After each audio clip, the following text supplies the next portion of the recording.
we're going to talk about duality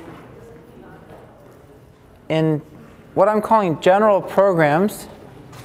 That's not really a distinction that we usually make when we talk about duality, but since we talked about duality in linear programs last time as a special case, we're just using this, this phrase to refer to the fact that we're going to go beyond linear programs today, using a concept called Lagrange duality that we saw last time. Before we start with that, just was going to say that homework 3 has been released this morning.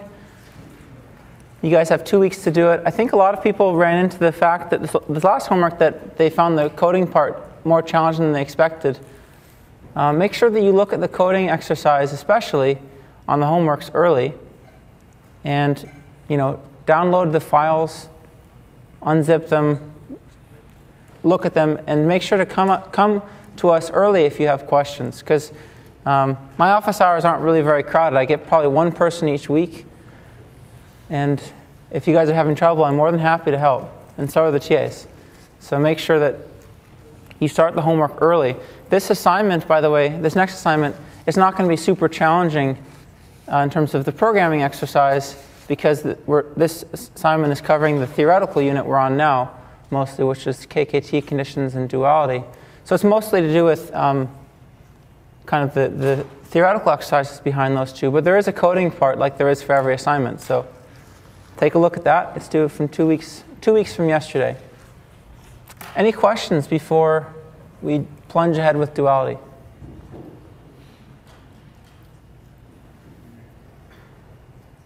Okay. So last time, just to remind you what we looked at duality in linear programs. And so I wrote the linear program in this form. Minimize some linear function C transpose x subject to linear inequality and equality constraints ax equals b and gx less than or equal to h. In the context of duality, we call this the primal linear program. This was the original linear program we were interested in. And we derived what we call the dual linear program, which was a maximization problem. It was also a linear program. That was one of the properties we saw of LPs, is that their duals were also LPs. And last time we really only studied LPs.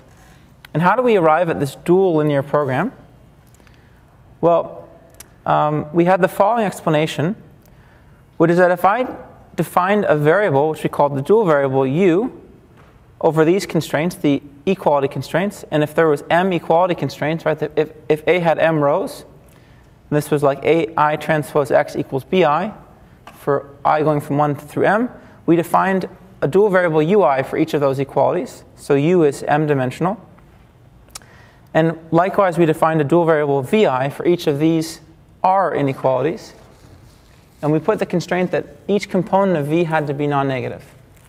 Because we're going to take each component of u and multiply it by the corresponding equality, each component of v and multiply it by the corresponding inequality, and we restricted vi to be non-negative so that it doesn't flip the sign of this inequality.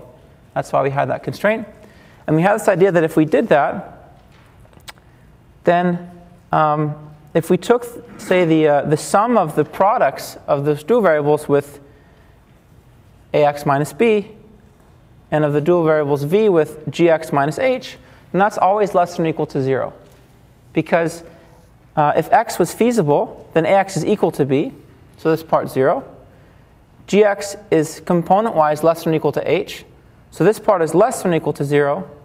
And therefore, for any u and for any v that has non-negative components, if you add these two things up, it's going to be less than or equal to 0.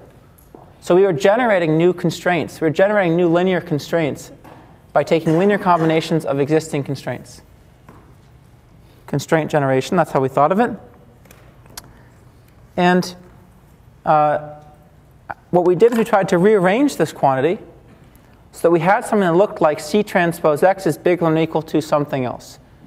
And we said that if we could make the leading term multiplying x be equal to C, then that would serve as a lower bound on the optimal value of this criterion.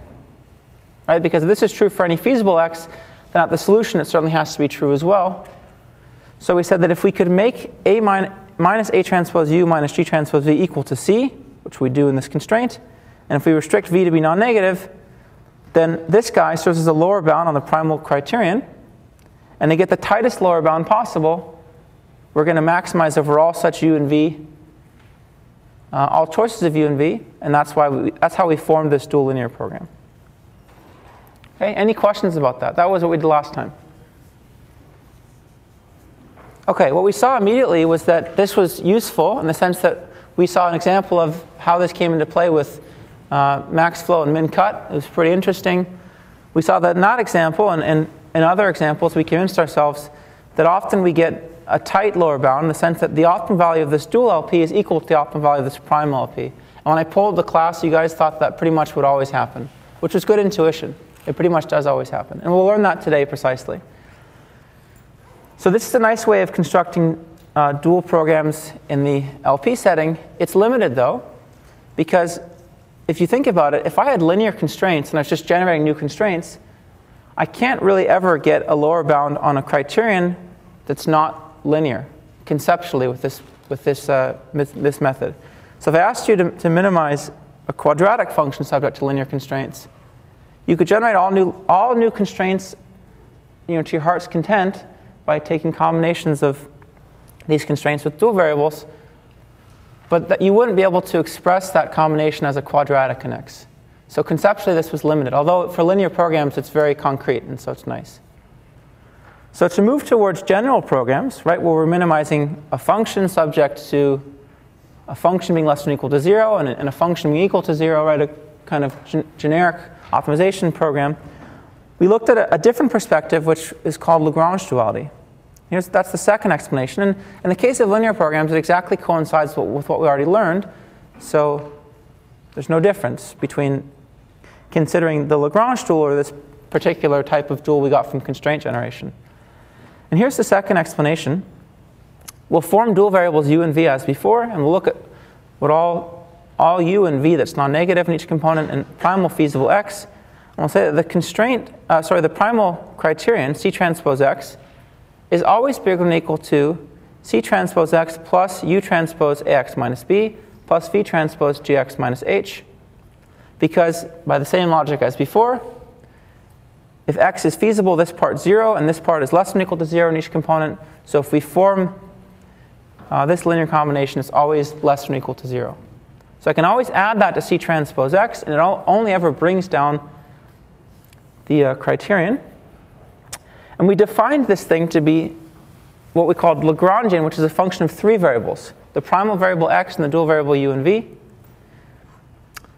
And now we know that if C denotes the primal feasible set, so it's the set of all x for which those constraints are met, for which ax equals b and gx less than or equal to h, then for any combination of valid dual variables, if I minimize C transpose x over the set C, I get f star by definition. That's the primal optimal criterion value. Just from this inequality, we know that that's going to be bigger than or equal to minimizing the Lagrangian over the set over x and being in C. Because for every x, we have C transpose x is bigger than or equal to L of x u v. So if we minimize over C, the same inequality is going to hold. And now we further relax this by saying, let's consider minimizing the Lagrangian not only over the constraint set C, but over all x. That's still going to be a lower bound on f star, because if I remove the constraint that x had to be in C, I could have only made this quantity smaller. Right? I'm making the domain of the minimization larger. And that we define as a new function g of uv. So that doesn't depend on x, right? Because we've minimized out x completely. That's called the Lagrange dual function. And so what we've said is that for any valid dual u and v, we get a lower bound on our primal criterion at optimality, f star, with this function, g of uv. It's called the Lagrange dual function. If you went through the calculation, right, if we tried to minimize this over all x unconstrained, then we'd see that we'd get a function that looks like either this part, minus b transpose u minus h transpose x. That's all the terms here that don't involve x, as long as c was equal to minus a transpose u minus g transpose v, because then all the terms up here involving x cancel out. Or it's minus infinity, because if there's any term left involving x that's not canceled out, we can always make that linear function as small as we want. So that was our dual function. And maximizing this dual function, which gives us the tightest lower bound possible, maximizing this GUV, you can see, is exactly the same as this dual linear program. So the construction from Lagrange duality exactly coincided with what we did before. But we like it because it's actually completely generic. It doesn't depend on linearity. You can imagine if we had just arbitrary functions here, the same arguments would go through, and that's what we're going to cover today. So let's jump ahead and do that unless there's any questions. So today we're going to talk about the Lagrange dual function, the Lagrange dual problem, weak and strong duality, some examples of dual programs, and then we're going to give a preview of the uses of duality. So we'll come back to that in a couple lectures. We'll talk about how dual programs are used and why the concepts of duality are very useful. We'll just give a preview today. So the first two parts, on the Lagrange dual function and the Lagrange dual problem, we've pretty much already covered it, although we just talked about it for linear programs. So there's really not much new you're going to learn here. Conceptually, we're just going to change all of the linear functions we saw to arbitrary convex functions. And I said this before last time, duality in the KKT conditions, this unit involves very simple arguments. There's nothing complex here mathematically. Nothing as complex as, say, deriving the prox function for the trace norm or other things we've done in previous lectures that was more complex. They're very, very simple arguments, but they're subtle. So it's kind of easy to, I think it's easy to get lost in how subtle they are. So we're going to consider a general minimization problem. And we've seen this before, although at this point I'm not even going to restrict this minimization problem to being convex. So I'm just going to say that we're going to minimize some function f subject to a bunch of inequality and equality constraints, hi of x less than or equal to 0, lj of x is equal to 0 for a bunch of I and j.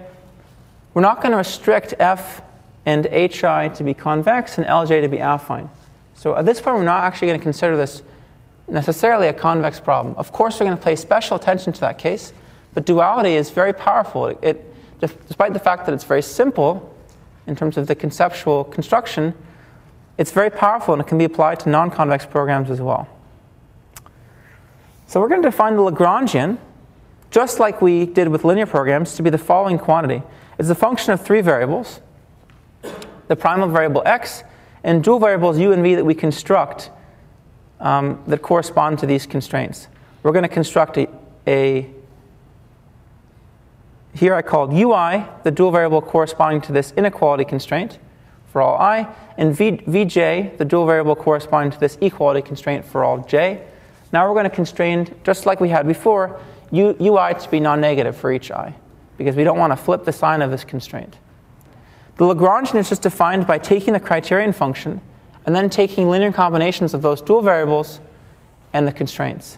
So we're going to add the sum of ui hi of x over all I and add the sum of vj times lj of x for all j. Okay, so this Lagrangian, like I said, is a function of three variables. The domain of the Lagrangian over the dual variables, like we said, is implicitly, we're just considering u to be non-negative in each component. So this is an important property, which, like I said, we just saw for linearity, but it's true in general, which is that if you give me any valid dual combination, u and v, dual pair, and any feasible x, then the Lagrangian lower bounds the primal criterion. F of x is bigger than or equal to L of x uv. Why? For very simple reasons. If we just look at L of x uv, then we're taking the criterion, f of x, and we're adding to it two things that are both non-negative. Non-positive, both less than or equal to 0. Because if I take ui times hi of x, then because x is feasible, hi of x is less than or equal to 0, and ui is bigger than or equal to 0, so this product is less than or equal to 0. So I'm summing up a bunch of things that are all less than or equal to 0. The result is something less than or equal to 0. Similarly, for a feasible point, lj of x is equal to 0. So this term is always equal to 0 no matter what vj is, and that's true when I sum it up as well. Okay, so that's just less than or equal to f of x for a very simple reason. So here's a picture of what the Lagrangian, say, looks like. the solid line in this case is f. It's not, you can see, it's not a convex function. And the feasible set is essentially everything in between these two dashed lines. Okay, so we're trying to look at, say, f subject to x lying in between about minus 0.5 and 0.5. Then what we're showing here in all of these dotted lines are one of these Lagrangian functions as a function of x for a given pair u and v. So I'm just picking a certain pair u and v. See if I can zoom in so you get a better idea of the picture. Each one of these dotted lines, we pick a pair u and v. In this case, there are no equality constraints, so there's just an inequality constraint. And I have to have the property that the v corresponding to those two inequality constraints has the right sign. There's two of them because I'm constraining myself to being in an interval. So I just pick some v with the right sign, or I guess u with the right sign here. That's what we're calling the Lagrange multiplier for the inequality constraints. And I'm evaluating the Lagrangian for that fixed dual variable. And you can see it does indeed lower bound the criterion function, which is the solid line, no matter what I choose. Okay, so this is just demonstrating that fact with this particular example. Nothing to do with convexity here, nothing special. It's just via a very simple construction that we get a lower bound on the primal criterion.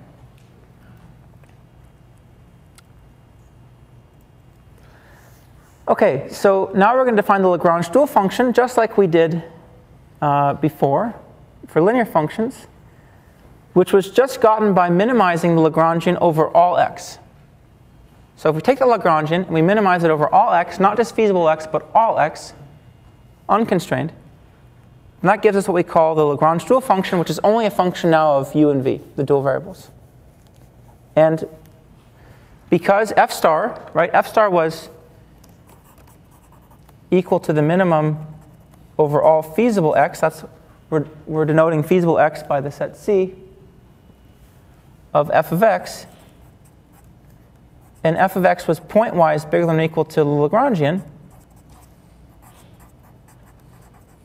Right, this was true for every x, as long as u and v were valid dual variables, or what we're going to call feasible dual variables.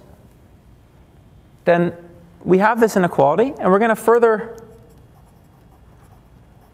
relax the minimization to be over all x unconstrained.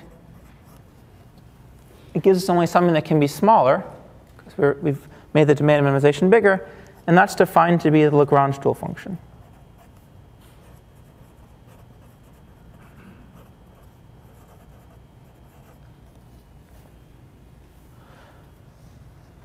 Okay, so for any feasible u and v, the function guv is smaller than or equal to the optimal primal value by construction. Again, just from this simple construction of dual variables multiplying constraints.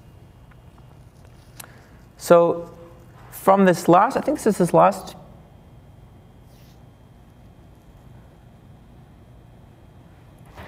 yeah, from this last picture, I think, now we're showing the optimal primal value, which is f star, and we're plotting here the dual function, which is just a function of one variable in this case. So I guess this must not be the same example, because we only have one dual variable, whereas before we would have two. So here's just an example where we have one dual variable. We're calling it lambda, but you can think of it as our u. The primal optimal value is f star, and I'm plotting here the dual function as a function of the dual variable. You can see that for any feasible dual variable, in this case, it's just constrained to be positive. Suppose it was multiplying an inequality constraint. So for any lambda that's bigger than or equal to 0, this provides a lower bound on the optimal primal criterion value. Right? G of lambda is less than or equal to f star for all lambda bigger than or equal to 0. Demonstrating that this fact that we just derived. Jersey, yeah?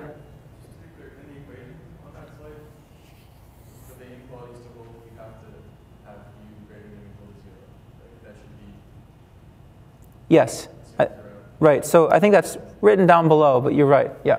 So it's true, this is only true, it's an important point, for what we're going to call dual feasible U and V, which means that U has to be component-wise bigger than or equal to 0. An important point.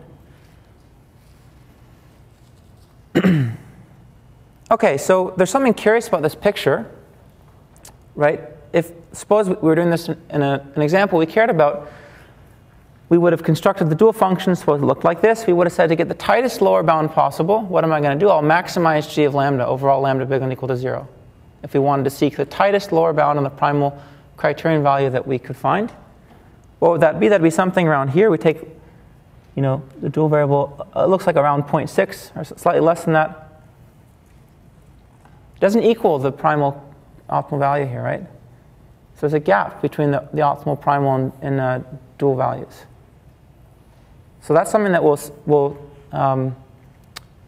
see kind of rarely happens in the problems we care about if we're talking about convex problems, but can happen quite often for non-convex problems. So here's an example just to get ourselves kind of grounded.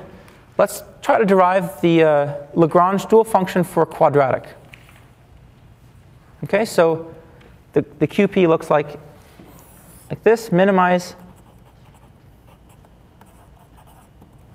over all x. Some quadratic function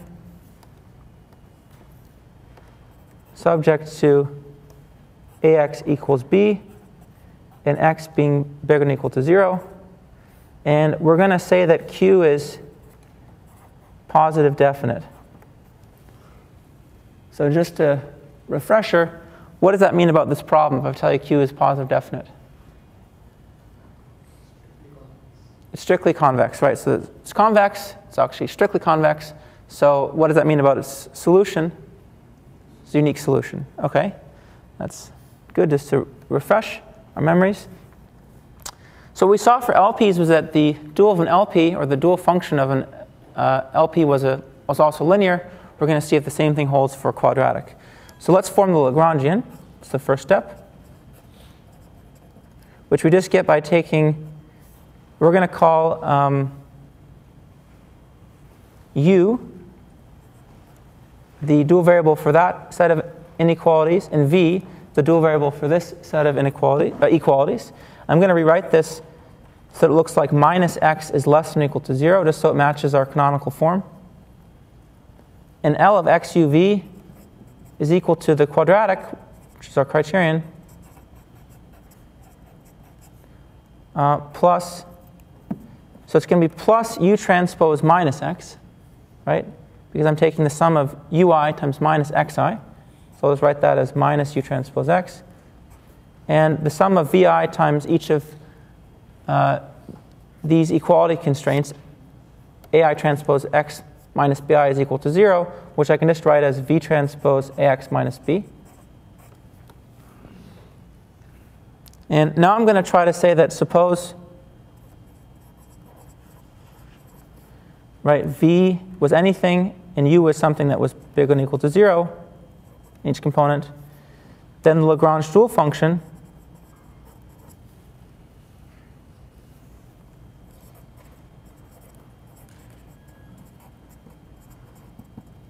I get by minimizing this over all x.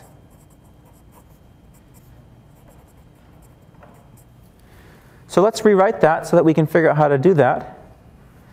Let's rewrite this as itself a quadratic. We can see this, that if I only look at this as a function of x and think of u and v as fixed for this minimization, it's still a quadratic. So what's the quadratic term? It's still just x transpose qx.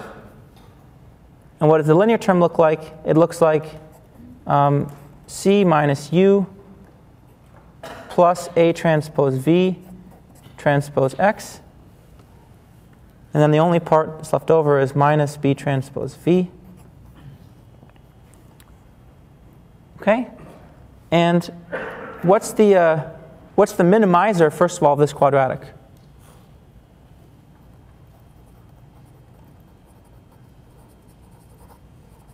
What value of x is this minimized?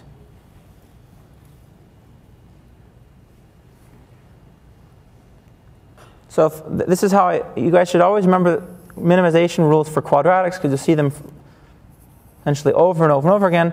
If I just gave you a one-dimensional quadratic, so if I give you ax squared plus bx plus c, what's the minimizer of that?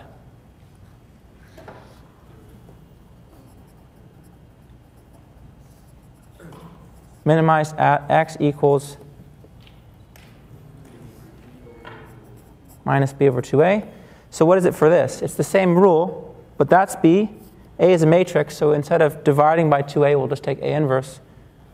So it's minus whatever this is, which is b. So it's going to be minus c minus u plus a transpose v over 2 times a, but a is a matrix, so it's actually going to be q inverse times this.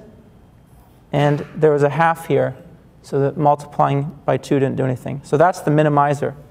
Q inverse, minus Q inverse C minus U plus A transpose V. Plug that in, what do we get? So then we get G of UV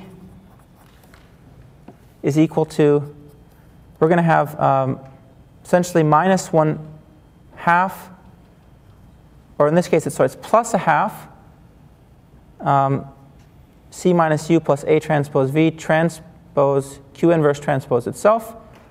We get minus 1/2 that same, minus 1 times that same quantity from here, and B transpose V. So it ends up just looking like minus 1/2 C minus U plus A transpose V transpose Q inverse times itself minus B transpose V. And so that's the Lagrange dual function associated with this problem. And so what we know is that if I took U to be non-negative in each component and V to be anything, then this function is less than or equal to the optimal value of this problem. Right? Pretty non-trivial if somebody just gave you that and asked you whether that was true, but it's very simple as to how we constructed that and why that's true. So how would we get the best lower bound possible, by the way? What would we do here? We'd maximize this overall U that's non-negative and V being unconstrained. And so that would be another quadratic program, right? Maximizing a negative quadratic, same thing as minimizing a quadratic. In fact, it's also convex, right? So the dual of this QP is also a convex QP. Now you can see why it was important for Q to be positive definite. I want it to be invertible. If it wasn't invertible, then the calculation can still be done. That's on the next slide. The dual still exists.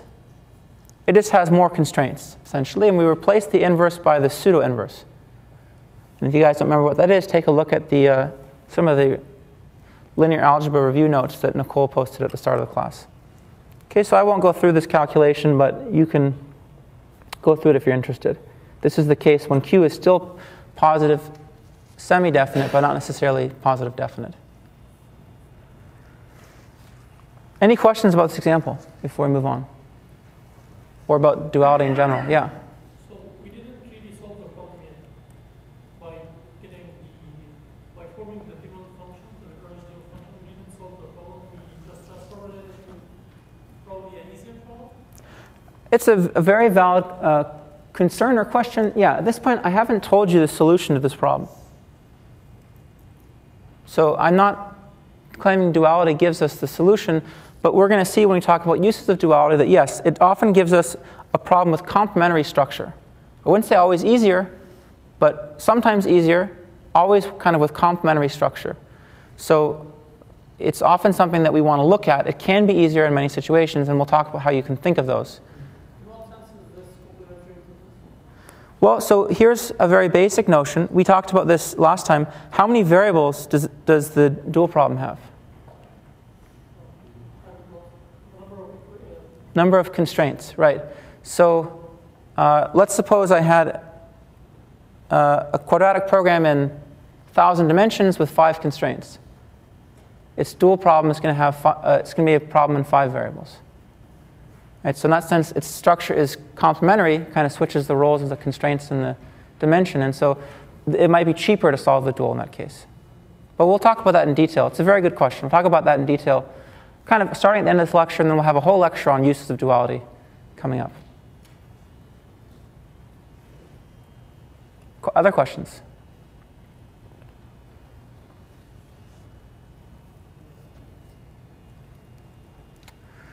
Okay, here's another example of a quadratic program in 2 dimensions. And I'm just trying to visualize this relationship for you. The fact that, the primal is a quadratic, the dual is also quadratic. This quadratic always lower bounds that one. So we just derived. I'm doing it in 2 dimensions to give you an idea of that. So x is 2-dimensional. I have no equality constraints, and I only have the constraint that x has to be bigger than or equal to 0 in every component. And there's 2 components, so what's the dimension of the dual variable here then? It's also 2, right? Because I only have 2 constraints. x1 bigger than or equal to 0 and x2 bigger than or equal to 0. So I have two dual variables, u1 and u2. So I did that on purpose so that I could put them on the same graph, just to help visualize them. So here's the primal quadratic surface that I'm trying to minimize, subject to x being bigger than or equal to 0. This is f of x subject to x being bigger than or equal to 0. I've drawn its minimizer as a red dot, and I've drawn a line through it so you can see the value of the primal function at optimality. Here's the dual quadratic that we get from this construction. So I just went through this. I went through this exercise with the simple case when a was nothing, was 0, and we were in 2 dimensions. And I got this quadratic surface. Sure enough, over the feasible set, right, when u is bigger than or equal to 0 in each component, I get that the dual surface is a lower bound on the primal surface. Right? You can imagine that that may not happen outside of the feasible set. When I don't take feasible dual points, that may not happen. But here's the Lagrange dual function. It's only a function of u1, u2 over the feasible set of the dual, lower bounds the primal surface. And I've now looked at the largest value of the dual over this surface. I've done that in blue. So that's the maximizer of the dual surface. So this is the tightest lower bound we can get from the dual QP. And it matches the primal optimal value in this example. So this is an example where actually the dual and primal problems have equal optimal values, and there's not a gap between the 2 of them. So what else do you notice here about this blue point? It's hard to tell from this perspective plot, but I'll just tell you that this red point lies inside the feasible region. So it's at a point where both x1 and x2 are strictly positive. Look at the dual optimal point, the maximizer of the dual program. It's at a point where both u1 and u2 are 0. Is that a coincidence? Can somebody predict why that happened if they've seen something like optimality before? This is a preview of what happens.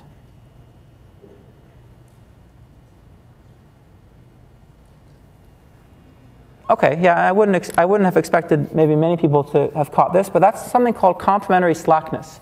We're going to see that that's an implied condition that comes from the KKT conditions.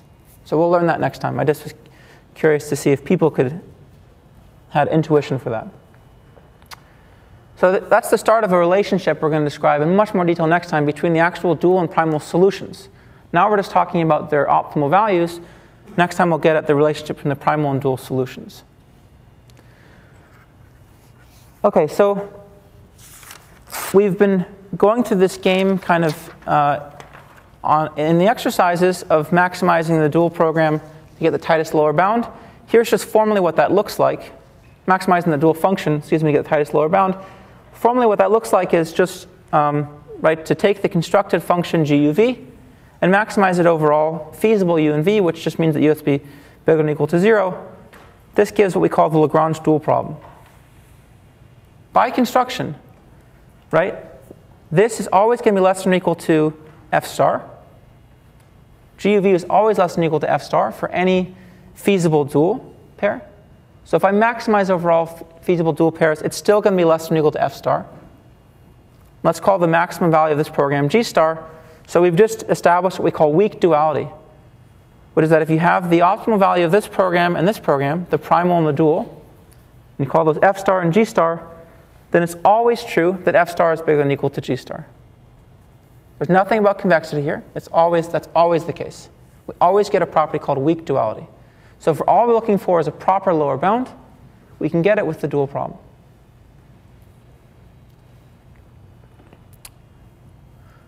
Here's another kind of fascinating property that I think people are often surprised by when they see. I claim the dual problem is always a convex optimization problem. So as I've written it, it's a concave maximization problem. But right, if we maximize a concave function, we know that's equivalent to minimizing a convex function. So we still call it convex optimization. We talked about that at the start. It's just notation. So I claim that the dual program is always convex, regardless of whether the primal is convex or not. And this really, I think, surprises people when they see it for the first time. So you can write down the most horrendously complicated non-convex problem you want, and if you could derive its dual, it would be convex, a convex optimization problem. And as written, you'd be maximizing a concave function. And you'd still get a valid lower bound. Why is that true? Well, it comes from some very simple composition rules for convexity, like we learned at the start. It's just written up here on the slide. By definition, the dual function is the minimizer over all x of the Lagrangian, right? F of x plus the sum of ui hi of x plus the sum of vj lj of x. And I'm going to rewrite this by saying this is minus the maximum of the minus Lagrangian, the negative Lagrangian. I didn't do anything, just wanted to flip it around that way. Let's look at this maximization as over x with u and v considered fixed. What kind of function is this? For fixed x as a function of u and v, what kind of function is this?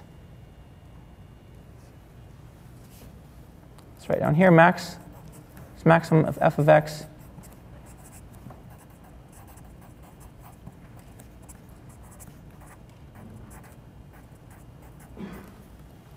So let's just call this function L sub x of uv. What kind of function is L for a fixed x? It's just an affine function, right? That's all it is. The appearances of u and v just appear in these sums. So this is affine for each x. And hence it's convex for each x, right? Convex functions are always, affine functions are always convex. So now I'm telling you that I'm going to maximize over a bunch of x, L of x uv. And I'm going to call this function something else. What is this as a function of u and v? Pointwise maximum of convex functions is convex. That trick we've learned several times and used several times. And this is just equal to minus GUV as we've written it, right? Hence, GUV is concave.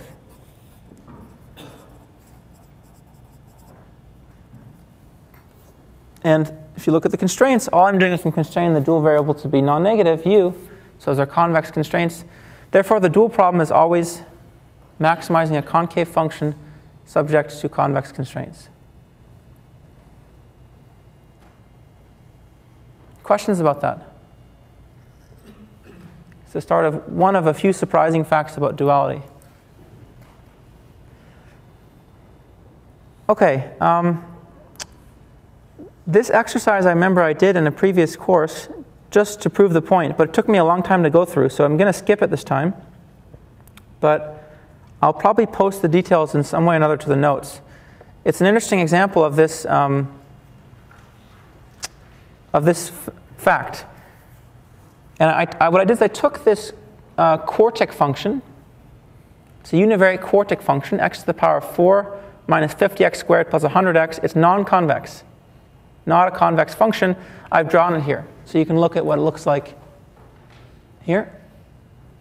And I've laid down the constraint that x must be bigger than or equal to minus 4.5. So I'm considering the problem of minimizing f of x subject to this constraint. I've went ahead and I've derived its dual. So I derived the dual function.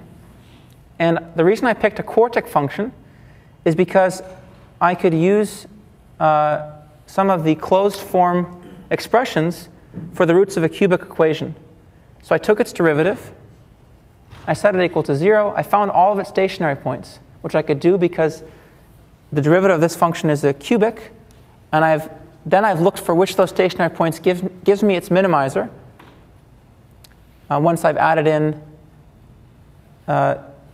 minus 4.5 times u into f. And I've actually explicitly formed its dual function. It's horrendously complicated. It's an extremely complicated expression with, if I remember correctly, it has fractional powers in both the numerator and denominators. So it's a very, very complicated function, the dual function.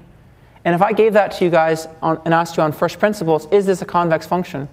This is an example where your rules wouldn't help you. It would be very, very hard to spot that thing was convex. And maybe if you worked at it for a really long time, you'd be able to see kind of some of the structure. But at least when I remember looking at it, it was a very, very complicated function. Not obvious that it's concave, actually. I was saying convex, but actually it's concave. But we know from this previous fact, right, that it must be concave. So it's a pretty interesting case where it's such a complicated function that it's hard to tell in any other way. And you might encounter this in some of your problems. If the dual function ends up looking quite complicated, we know it's always concave. So in a sense, we always have nice properties when we use it. And here's another case where I've plotted the dual function as a function of the dual variable v. I've tried to maximize it to give the tightest lower bound possible. And you can see it gives us a gap on the primal criterion value.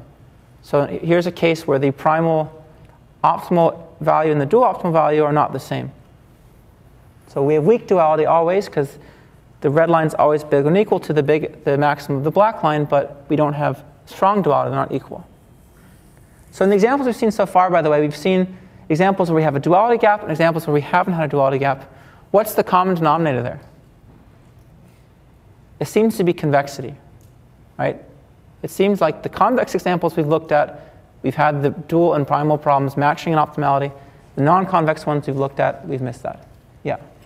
Just to be clear, so when you said G is concave in U and V, it's only concave in the domain where U is positive, right? Correct. So strictly speaking, it's a convex optimization problem. The dual problem is a convex optimization problem, but we don't say that G is a convex function. Yeah, G is a concave function, but we define this domain to be the set of all U for which U is positive and V is anything. And outside of that, we define it to be, say, minus infinity. So that function is concave. It's a good question.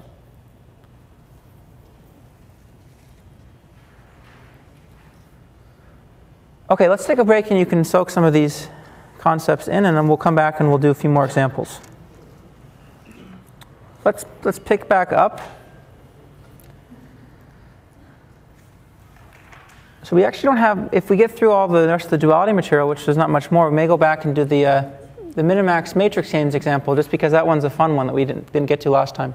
So we'll just see how much time we have at the end. So we always have this property called weak duality, which means that the primal criterion is always lower bounded by the dual criterion at optimality. And I wanted to just say kind of a bit of a caveat, which was that it seems like this concept of duality is it's very powerful because when we derive a problem's dual, it's a convex problem.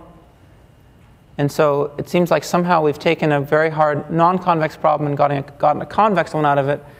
But there's two important caveats there. The first is that it's not always easy to explicitly derive duals. So if you could form this maximization, the minimization of the Lagrangian, then whatever that function is, it is going to be concave over its domain. But that's not always easy to do. It's not always easy to write down what the dual function will be analytically. That's actually true for convex problems even. It's often not very easy to derive the dual function explicitly. It takes some work. There are some tricks, as like we'll see, involving what we call conjugate functions. But it's not always easy. It's not always possible. For non-convex problems, that's even more true. So generically, it's a lot harder to derive the dual function in closed form for a non-convex problem. So that's a major roadblock to actually even going to the dual. It's just getting an analytic expression for it. Furthermore, even if we could get the dual function, depending on what our goal is, we've already seen examples that with non-convex problems, say, there may be a gap between what we can get with the dual and what we can get with the primal. Right? The dual actually may be strictly smaller than the primal. And that's kind of generically true for non-convex problems. There are many exceptions, but we don't have kind of broad rules for non-convex problems that tell us when we get those two matching. So there's a big caveat there. The dual is a convex optimization problem, but it's not one that's going to fix all of your needs. It's not going to solve all your needs for non-convex optimization. So let's get back to this concept of when there is a gap and when there's not. It seems like that's been a question we've had in our minds for a while now, the last couple of lectures. We always have weak duality, but in convex problems we have observed in many instances that we actually have strong duality. So F star and G star are equal. And there's a very general condition under which that's true, and it's called Slater's condition. And it says the following.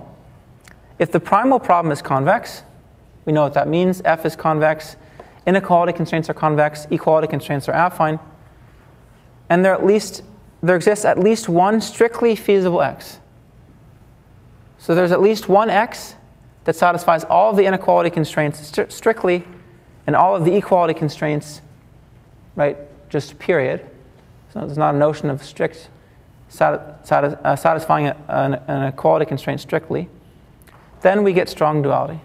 It's very, very general, and pretty much any convex problem that you would want to look at is going to satisfy Slater's condition, right? It's not saying this has to happen at the solution, and in fact, a lot of times it won't happen. This won't happen at the solution, but it's just saying that there has to be a feasible x for which this is true.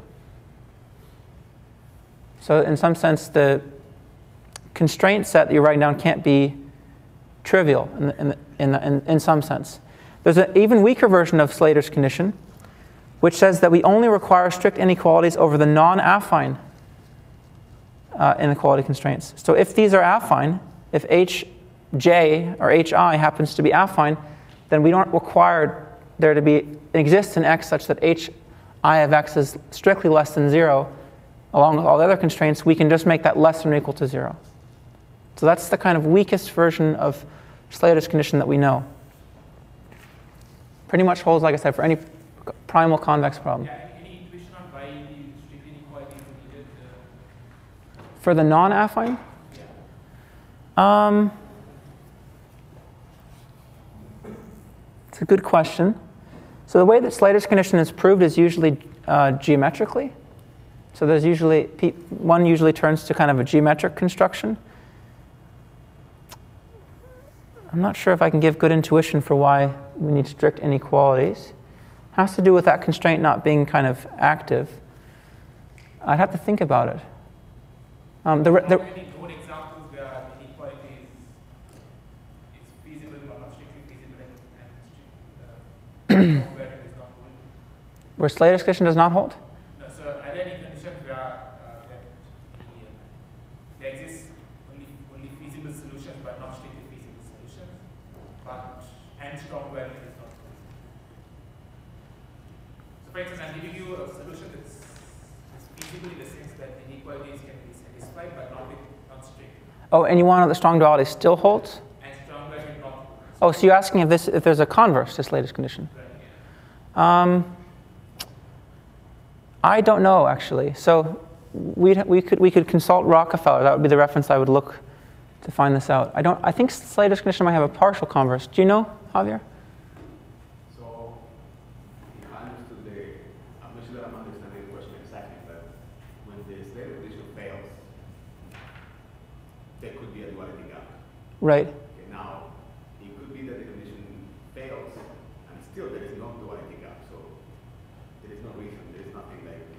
Yeah. And with regard to the intuition, it's not simple. One way of getting some intuition is that one way of proving duality is via something called the theorem of the alternative. Then the strict inequalities just allow you to apply the proper alternative to then get you. Right. But you know, it's not simple. It's not a straightforward intuition for why that implies duality. It's a good question. So we're going to see an example where we don't have Slater's condition holding next. You'll see one. And you'll actually see there is a duality gap in that case. So we'll go to LPs, back to where we started. We're going to try to figure out when we get strong duality for LPs. The answer is essentially always, unless you write down a very bizarre LP, which I doubt you'll encounter in practice. But you may. So, okay, how do we figure that out? Well, if we write down the dual LP, it's easy to check that if we take the dual of that, we get back the original LP. So we can't kind of generate duals in some unlimited sense. The dual of the dual is the primal. And if you're curious as to when that happens, I think we'll talk about that in a next lecture or lecture after that. It's also kind of a general principle. So the dual of the dual LP is the primal. Go ahead and check that. Just derive the dual of the dual if you're curious. And let's now use the refined version of Slater's condition, which says that we have to have the problem just being feasible in order to get strong duality. Right? Because we don't need anything to be strictly satisfied. With an LP, all of the inequality constraints are affine, so all we need for the weak version of Slater's condition is that there is a feasible point, since it's always a convex problem. So let's apply it to the primal problem. If the primal LP is feasible, we get strong duality, so F star and G star are equal. Let's apply the same logic to the dual. If the dual problem is feasible, we get strong duality between its optimal value and its dual's optimal value. But its dual is the primal. So Slater's condition implies, when you apply it both to the primal and the dual, that if the primal is feasible, you get strong duality. If the dual is feasible, you get strong duality. When's the only time you don't get strong duality? If both the primal and the dual are infeasible.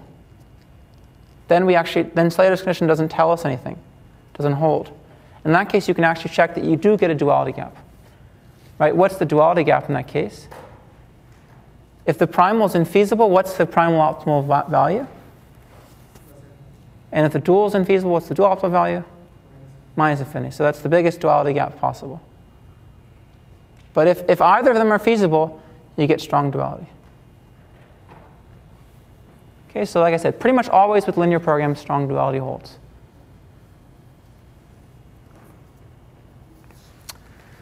Let's go to an example which I think you probably have seen before if you've taken 701 or 601 or countless other ML courses. It seems to be a very popular dual, so as far as ML problems go, is the support vector machine dual. And it's not very hard to construct, so let's go through that now as more practice with deriving duals. So to remind you, right, the support vector machine problem, I have y, that's either -1 or 1. These are classes. And I have predictive variables x. And the support vector machine problem looks as follows. I'm going to fit beta and beta naught. That's like an intercept term, and then beta determines a hyperplane. And these psi variables are my slack variables here. And this is a QP, right? And it looks like minimize 1/2 times the norm of beta squared. That's the size of the margin in the support vector machine, plus c times the sum of the psi i's. That's kind of like a penalty we incur for putting things in the points on the wrong side of the margin, subject to the following constraints: psi is bigger than or equal to 0, and we get that yi transpose yi times the quantity xi transpose beta plus beta naught is bigger than or equal to 1 minus psi I. So let's just go ahead and drive its dual. It looks like we're going to write down the constraints as, so minimize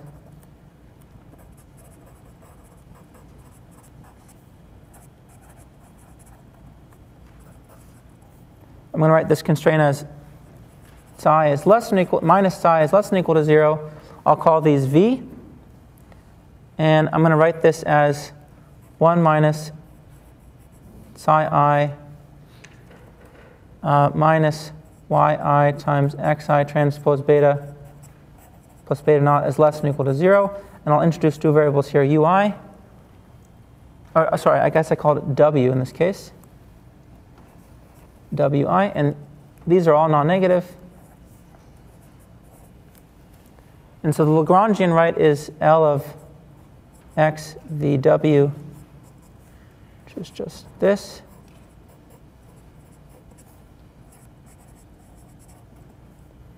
And we have minus the sum of vi psi I plus the sum of wi times the quantity 1 minus psi I minus yi transpose yi times xi transpose beta plus beta naught. Okay, now let's minimize that over the primal variables. I call them x here, but really what's the set of primal variables? It's beta, beta naught, and psi. So let's group these terms accordingly. What do all the terms involving beta look like first? Let's just write those down.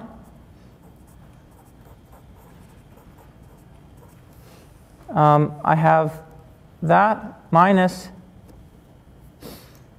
the sum of wi times yi times xi transpose beta. What is that as a function of beta, which is a quadratic? Let's write down the terms involving beta naught. I just get minus wi times yi times beta naught. And let's write down the terms involving psi. I get the sum of c minus vi minus wi times psi I. And then I have left over, I just have the sum of the wi's. I didn't account for yet. Okay, so let's minimize this over beta, beta naught, and psi. Let's do some of the easy ones first. What happens if I minimize over beta naught? I get minus infinity unless this term's 0. Otherwise, there's no constraints on beta naught. I just take that beta naught bigger and bigger in the right direction as long as that term's 0. So minimizing over beta naught, we get that wi must be 0. And when that's the case, we don't get any contribution. It's just that part's just 0. How about minimizing over the psi i's? I get that for the same reason, right? Each of these terms must be equal to 0. How about minimizing over beta? What do I get? Well, I'm going to write this as 1/2 beta transpose beta minus w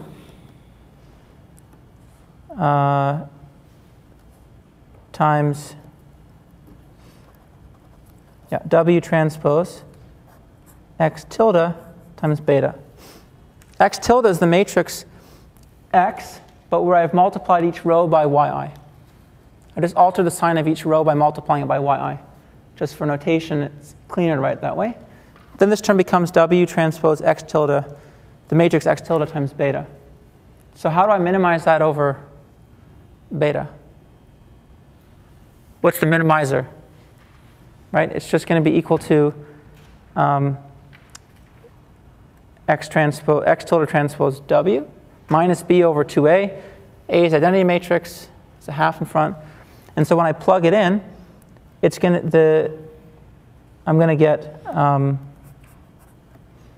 the term minus 1/2 w transpose x tilde times beta. No. Yeah, that's right. Sorry. Okay. All right, so now we've formed the dual. I've just written it differently on the slides in matrix notation, or in matrix vector notation, right? That's the contribution from minimizing beta. The 1 transpose W, which is the sum of W's is left over. When I minimize over beta naught and psi I, both these terms are 0, subject to the constraints that I've written down here. So that's the Lagrange dual function. It's a function of V and W. And therefore, the SVM dual problem becomes maximizing this function over all dual variables W and V, subject to these constraints. And all I've done is I've eliminated the slack variable V. You can see here that V is a slack variable, right? Because all it appears is in this constraint, nowhere else. So we say that this says that Wi has to equal C minus Vi for all I, but it doesn't appear anywhere else. And Vi we know has to be bigger than or equal to 0. So these two together, I can write as Wi is less than or equal to C, and just get rid of V as a slack variable. So I've done that, and then just written down the problem here. This is the SVM dual that you know and love from a previous class. So Slater's condition is satisfied, right? Why is that true? Because, well, actually, there are no constraints here that are not linear. So all we have to do is make sure there's a feasible x. That's a feasible w. That's certainly going to be true, right? Some w between 0 and c, such that w transpose y is 0. That'll be true if c is big enough. In fact, that'll always be true, right? Even if c is small, as long as c is bigger than or equal to 0. W is 0 is feasible. All zeros. So Slater's condition is satisfied. Therefore, we have strong duality, which means that if we were to solve this problem and solve the SVM problem, then we get that their criterion values are equal. That's almost very useful. We haven't quite seen the full use of duality yet. Here's why duality is so useful. Because not only do we get equality of the criterion values under strong duality we very often get a fruitful relationship between the primal and the dual solutions. That's really what we care about. For SVMs, if you guys have studied that in a previous class, you might recall that if we had the dual solution W, we could get back the primal solution we care about, which is beta, determines the hyperplane, by multiplying x tilde transpose by W. That's the relationship between the primal and dual variables. Where does that come from? Actually, you can think about it comes from the minimization of the Lagrangian, right? Just from this step, the minimizer was beta, which is equal to x tilde transpose W. That tells us the relationship between the primal and the dual variables. Just the minimization of the Lagrangian. We'll see this more formally next time when we study the KKT conditions, and we actually have more general rules for relating primal and dual solutions. But this is one of the driving uses of duality. If the dual problem is easier to solve, and we have strong duality, then we can get actually a primal solution very often from a dual solution. Questions about this SVM example, or just anything? Yeah? Do we check the Slater condition in primal or in dual? In the primal. Yeah, the Slater condition is a condition on the primal. But if you remember the LP problem, we applied the Slater condition to the dual, and it told us something about its dual, which was the primal. So I suppose it can be useful in some cases to check it on either problem. If you know the dual is the primal. But the simplest answer is that for strong duality, you want to check Slater's condition on the primal.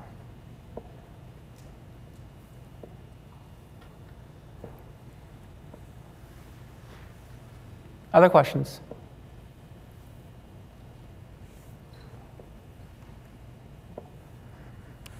Okay, here are two uses of duality. I'm going to go through them really quickly because I actually want to get to this matrix games example, which is pretty interesting. And we'll come back to these when we talk about uses of duality for a whole lecture, not next time, but the time after. Two uses of duality are, one of them is the duality gap. So if you ever had a primal feasible x and a dual feasible u and v, we know that, first of all, f of x minus g of uv is bigger than or equal to 0. That we know for sure. Furthermore, we actually know that the distance between f and f star at x is no larger than the distance between f of x and g of uv. I'm saying distance, I really just mean the difference. Why is that true? It's because this member provides a lower bound. GUV lower bounds f star for all dual feasible u and v. So minus GUV upper bounds minus f star. That's where this comes from. So suppose we were performing some iterative minimization where we first took a step on the primal, then we took a step on the dual, and we were kind of solving them at the same time just because we wanted to.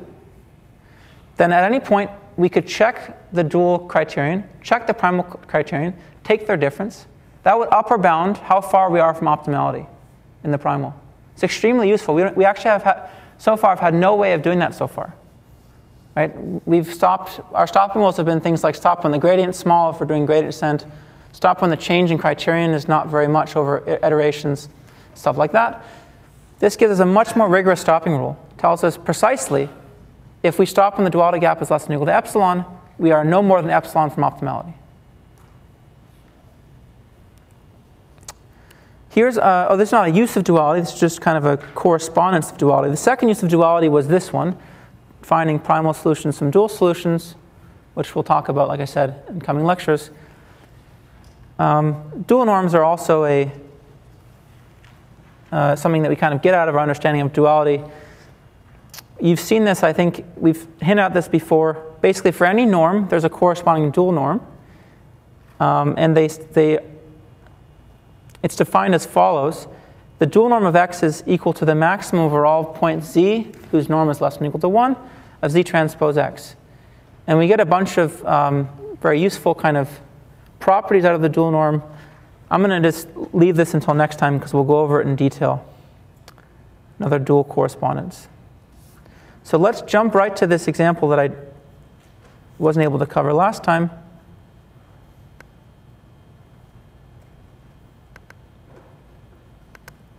And then we'll finish.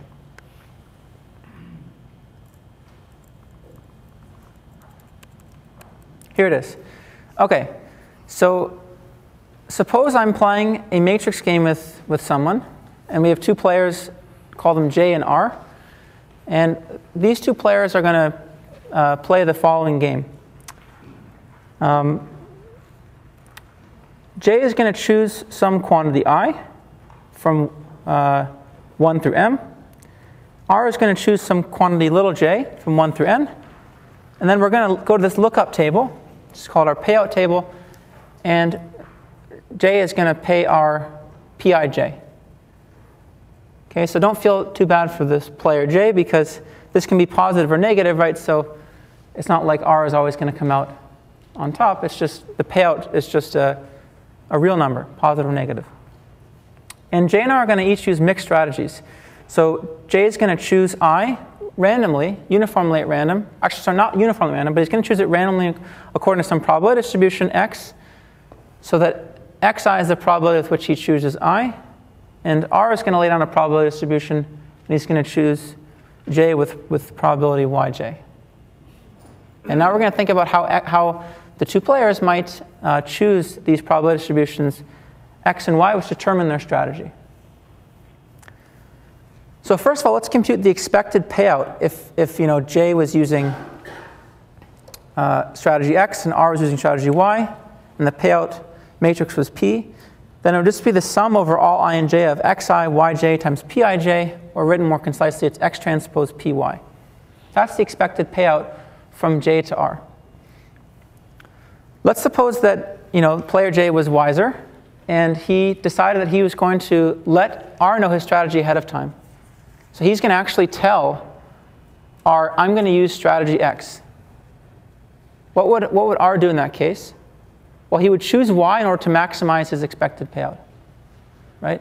There's nothing else that would make sense. If he knows the strategy of his opponent, choose your strategy to make the expected payout the largest. So he'd think about, how can I choose Y so that X transpose Py is largest? Y has to be a probability distribution, so it has to be non-negative and has to sum up to 1 across all the options. This ends up just being place essentially all of the weight on the largest component of P transpose X. Okay, if you were to work out that calculation, that's what it ends up being. So what's J's best strategy then? Since he's wise, he knows that if he gives R his strategy, then R is going to try to maximize his expected payout. So J is going to choose Y to minimize his whatever he ends up paying out, according to what R would do.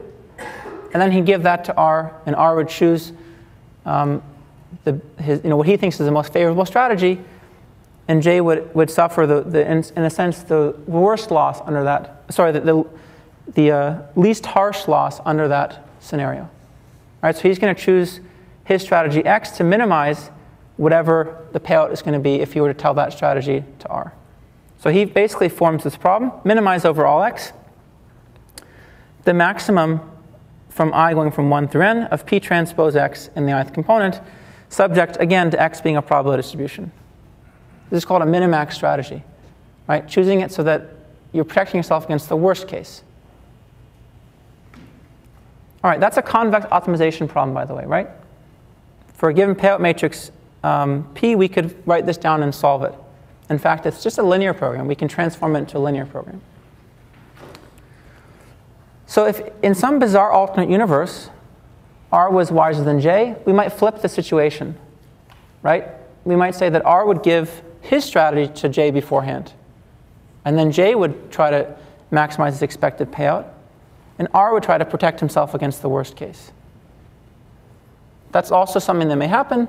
Think about what would happen then. Well, you could see that then R's best strategy would be to choose the distribution Y according to the following program: maximize overall Y, the minimum overall J going from 1 through n of the biggest of Py in the jth component, subject to Y being a probability distribution. The reason that these are flipped is because, remember, the payout can be positive or negative. That's the only reason why. So, if you thought about this for a few minutes, you would see that this argument came from this problem came from the same argument as the one we just gave just in reverse. All right, so now clearly it is favorable, right, to know an opponent's strategy. That has to be intuitively true. And we're talking about payouts from J to R. Right? What is the payout that R will receive at the end of this game? So let's call F1 star the payout that R receives when he knows J's strategy, and F2 star the payout he'll receive when he doesn't know J's strategy. In fact, when J knows his strategy. So the situation is completely reversed. Then it's kind of intuitively obvious, right, that F1 star is going to be bigger than or equal to F2 star. The payout has to be bigger when R knows J's strategy than if he didn't, and if the reverse were true. There's a very kind of famous result called von Neumann's minimax theorem. It tells us that actually in this situation, F1 star and F2 star are equal.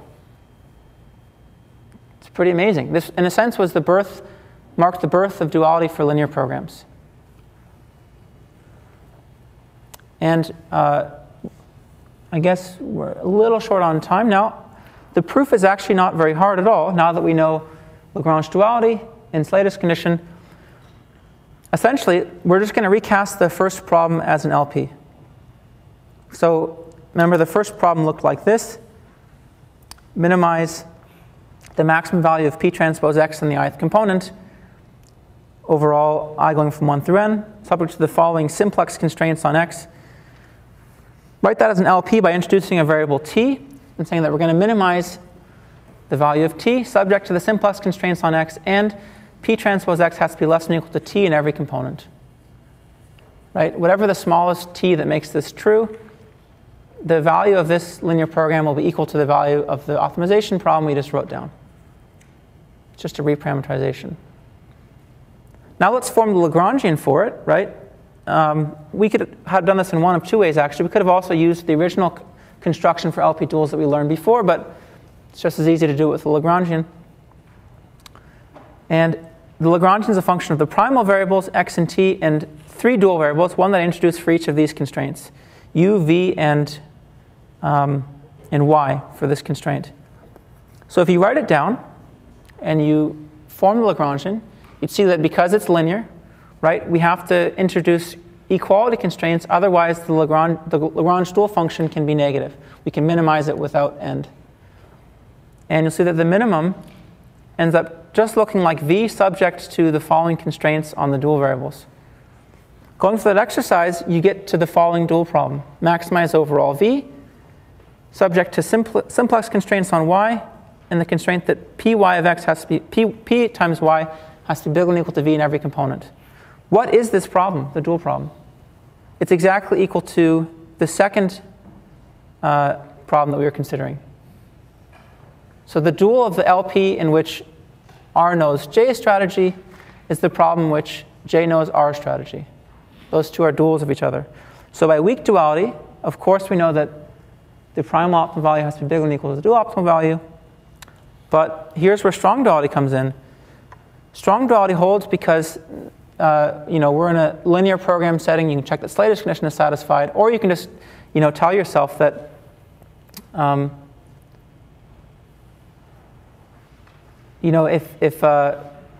if P is not a crazy matrix, let's say this problem is feasible. Right, so let's just say for a not crazy payout matrix, this is going to be a feasible linear program. Therefore, Slater's condition is going to hold, and we'll get strong duality. That may seem somewhat abstract in the LP sense, but it's actually something very interesting and very surprising here. Has kind of a game theoretic implication, which is that it doesn't really matter who knows whose strategy. Expected payouts are going to be the same in either case. So this I think was a very important result in LP duality, and also it spawned a bunch of work in these kind of minimax games as well. Questions about that result? Yeah?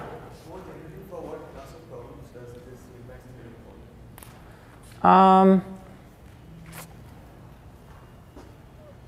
you mean if I wasn't using like a linear payout scheme? So I would give you a cheap answer and say that if you can formulate it as a convex problem and the converse problem as its dual, then it holds under strong duality. I think that somebody who knows more game theory than me would certainly know a better answer than that. Do you know the answer to that question? So if you're by linear term, so if you have the min-max over compact sets, you can flip max and min match. So in this case, you could rewrite this as min-max, and then you have x transpose py as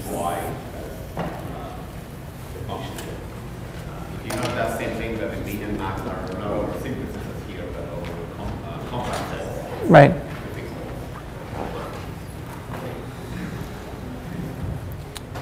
All right, we'll see you on Monday. We'll talk about the KKT conditions then.